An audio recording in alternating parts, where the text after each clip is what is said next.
Hello everyone, welcome back to my channel రోజు రోజులు. ఈరోజు కర్రీ వచ్చేసరికి చిక్కుడుకాయ టమాటా కర్రీ. దాని ప్రాసెస్ ఎలా ఉంటుందో తెలుసుకుందాము.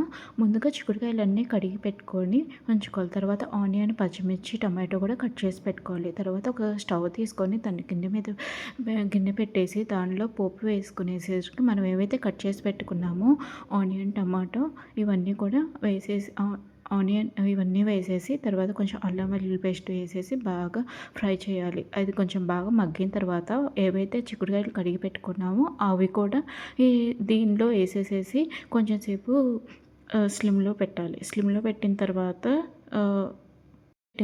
5 మినిట్స్ మగ్గిపోతుంది. ఆ తర్వాత కొంచెం ఉప్పు, కారం తగినంత కారం వేసేసేసి బాగా పసుపు వేసేసేసి బాగా కలిపెట్టాలి. తర్వాత మనం ఏవైతే కట్ చేసి పెట్టుకున్నామో ఆ టమాటా ముక్కలను కూడా వేసి దీనిలో బాగా మగ్గపెట్టాలి. తర్వాత ఒక 5 మినిట్స్ తర్వాత కొంచెం వాటర్ వేసేసి కొంచెం సేపు ఒక 10 to 15 మినిట్స్ ఉడకబెట్టినట్టయితే మన కర్రీ రెడీ అయిపోతుంది. లాస్ట్లో కొత్తిమీర ఉంటే కొత్తిమీరతో గార్నిష్ చేసుకోవడమే. మీకు ఈ ప్రాసెస్ నచ్చితే సబ్స్క్రైబ్